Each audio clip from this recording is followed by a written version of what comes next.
Apartment that we were going to be staying in wasn't ready. Let's talk about the costs that we had to pay. The smell, like I couldn't get over the smell. It was just like, oh my god, this is amazing. And the amount we pay monthly for school accommodation is... If you are new here, then hello, my name's Abby. I live in Dubai with my husband and my daughter. I share videos on living in Dubai, what I wish I knew about living in Dubai, and everything else basically. In this video, I'm going to walk you through teacher accommodation. We lived in teacher accommodation for the first year in Dubai. I am not a teacher, but my husband is. Overall, the experience was okay. It wasn't amazing, and you'll find out why in the rest of this video. So in order to give you a full idea of the story, we have to go back to when we secured his job in October 2021. We didn't actually move to Dubai until August 2022 and then restarted his job in September 2022. We were planning before then, so it was 2 years in the making, us moving to Dubai. At some point we thought we'd find out where we're going to live before we actually moved. That was not the case. We were informed by some people to say that you'll find out where you'll be staying, your apartment, when they get in touch with you, like a month before. Some people said you won't find out until you actually arrive in Dubai, which, I mean, is a bit of a risk, I think. But for those who don't know, it is super common for teachers to get packages in Dubai with their job, which includes accommodation or allowance for accommodation. So we were going in thinking, right, we haven't heard anything, like let's just see when we arrive. I was doing all the research under the sun, as much research as I could, because I didn't have answers, and I was, you know, I had a baby and I just wanted to make sure that things were going to be as you expect them to be. We had an email like a couple of days before we were actually due to fly to say that our apartment that we were going to be staying in wasn't ready and that we would have to wait a week for it to be handed over. And during that week, we were going to stay in an apartment hotel, which was in Al Barsha. They didn't put this in the email. And we'd have to wait there for a week. And obviously they would cover our food. So they would cover, like, I think it's half board, where you've got breakfast and dinner, or like lunch and dinner, you can swap and change. They covered that for us, which we were obviously really excited about, but still kind of a little bit disappointed because we were flying. We wanted to know where we would be living, where we would call home. It just felt a little bit too temporary for us. But again, we went with the flow. We arrived and we were met with a member of staff at the airport. There was a little bit of a situation where, I mean, I couldn't get a car seat and we had to travel separately. But we got there, we got to the apartment hotel, and it was lovely, to be fair. There were 2 bedrooms. We only needed to use the one because Ella slept in with us. But it was really spacious, and we just used that week to enjoy. Like, we just used that week to get a little bit familiar with our surroundings. Even though we'd be living somewhere completely different, we were stationed in Al Barsha. We ended up living in Dubai land, but we were close to Mall of the Emirates by Ski Dubai. Like, we were able to go and explore, and whilst you just move here, everything is like super exciting and so different, and it was just like, oh my god, this is amazing. We spent time, we just relaxed a bit. We ate lots of good food because the food was free, so it was like buffet style, so we just ate our fill. Yeah, it was a nice introduction to moving here. Whilst it was a little bit disappointing, it was still really nice to be put up in a hotel. Not everybody's going to have that experience. This isn't really common. So it's more common for schools to have leases with landlords. Usually on a 2-year cycle, staff will stay for 2 years. Then they'll get housing allowance and rent somewhere else. And then they'll bring in some other new staff that haven't lived in Dubai before maybe. And it'll keep rotating like that. And they normally just keep the same lease.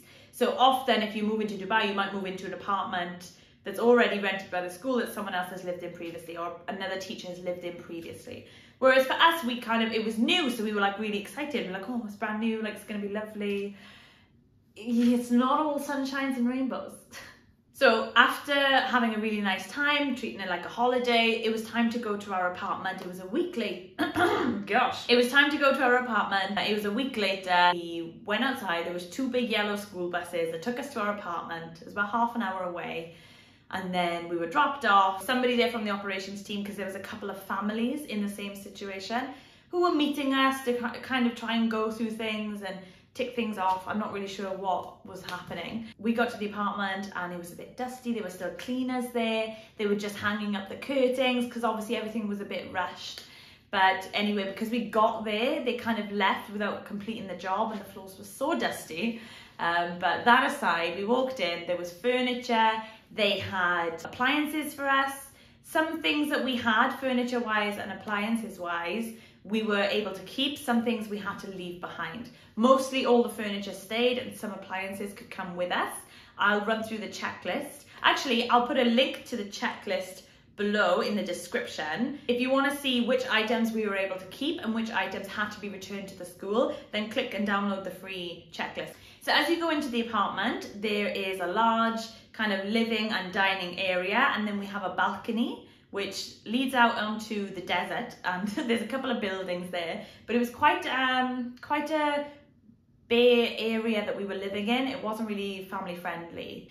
Then as you come back through and you go down the hallway, there is a powder room, which we did use, but we also stored some like cleaning products and everything in there because there were 2 other bathrooms. As you continue to walk down the hallway, there is a washing machine in an alcove, which was provided by the school, the washing machine. And then you go into the kitchen. It's a closed kitchen. There was a window in the kitchen, which doesn't direct any light in. And then there was somebody opposite, like a window opposite where their kitchen was. And it was just a bit of a weird situation. But in the kitchen, there was like teas, coffees, there was things left for us that we could use. There was a body lotion, which I think was meant to be shower gel. We had a fridge, a stove, everything. When you come out, back out of the kitchen, you've got the 2 bedrooms. The 1 bedroom was Ella's room. You walk in, it's nice and big, like it's spacious enough. There was a double bed in Ella's room. It would have been nice if we could have had the option to have it or not have it, because we had to wait a while for someone to come and remove it. Whereas she was only 18 months old, like she doesn't need a double bed in the spare bedroom, you know. Beggars can't be choosers. And then there was no balcony in the bedroom, luckily, because I was worried about that she would just, you know, kind of walk out onto the balcony at some point, even if you've locked it, just, you know, anxiety. And the wardrobes were really nice. I really liked the colour of the wardrobes because it was a bit more light and modern, which I thought the apartment was lacking in because everything was kind of dark. I actually saw pictures of the apartment before we moved in because I managed to get the name and like type it into Google and just search and search and search. And I found photos of what I thought was the apartment. It was, but I thought it was. I couldn't confirm at the time. And the pictures, the windows look blue. And I was thinking, oh no, it's going to be dark. Like it's going to be blue inside. And it wasn't that bad in person, but on camera, it does pick up a little bit more blue and a little bit more dark. So you go out of Ella's room, but then you go into our room where we've got, oh, in Ella's room, there's actually a bathroom with a shower, toilet, and obviously the sink. Same in our room. They're both the same. The shower's a bit bigger in our room, but everything else is the same. They're different colours. I like the mirrors that they had. You just press a button and the mirror lights up. I really liked that. And then in our room, we had a super king bed, which we loved it. It was really firm. It was lovely. There was an issue though with the bedding that was on the bed. It was actually really chemically, like it hadn't been washed. And bedding, okay, like I get it, they can't be washing the bedding, like I get that they haven't washed it. However, where they got it from must have been really dodgy. I don't know how else to put it, but the smell, like I couldn't get over the smell. And to make it worse, like we went to bed that night because I didn't have time to, it was late, so there was no sun, and there's no tumble dryers in Dubai because obviously you've got the sun, you don't need it. I mean, I could probably get one, but it's not common to have one. And so I just left the bedding on because how could I wash it in the middle of the night and let it dry? We didn't have extra bedding. It was super king, so it was just massive, so you can only put like one thing in at a time. Anyway, Ella woke up with a rash on the side of her face in the morning and it was so red. And I just feel so bad. I wish I'd put something down, but I didn't realise. And I don't think the whole experience was that family friendly when we arrived, and it could have been. So moving on to the bedroom side of it, we had a 2-bedroom. So if you're married, you get 2-bedroom apartment. If you are married with a child, you get a 2-bedroom apartment. And if you're married with 2 children, you get a 3-bedroom apartment. And I think that is the max that it goes up to, or at least with Reese's school. Let's talk about the costs that we had to pay. So obviously we didn't have to pay for rent. The school would pay for the rent. We didn't have to pay for the Ajari or the Diwa deposit. If you don't know what those are, you can watch this video here. That'll clear things up for you. Oh, it's here. I don't know which one. We did have to pay Diwa monthly. So we downloaded the Dubai Now application. We were able to see our Diwa bills, which is Dubai Electric and Water Authorities. There's only one provider, so that's the only app that you need. We ended up paying 500 dirhams per month on average for our electric and our water. We paid AC. There are different providers for AC, so a little bit different to Diwa. There's Emicool, Empower. We were actually with Zena. We paid per month 300 dirhams in the winter and 600 dirhams in the summer. We also paid Wi-Fi. I'll insert how much Wi-Fi was here. And the amount we pay monthly for school accommodation is here. So because we don't pay rent, the school pay the rent, of course. We think that the school paid around 55 to 60k on rent. That was back then when rent was a lot cheaper. However, the area and the building we were in was on the lower end. It was further away from the school, further away from everything really. It was 10 minutes, but further away from other accommodations they had around and perhaps more expensive accommodations. So we were further away. For that reason, I think they wanted to save money. Not that this means anything to anybody, but it gives you an idea of what the schools are willing to spend and why they do the accommodation in the first 1 to 2 years, because they don't know if people are going to stick around and it's a lot cheaper. So we're no longer living in this apartment, but we are living somewhere else and we do have housing allowance.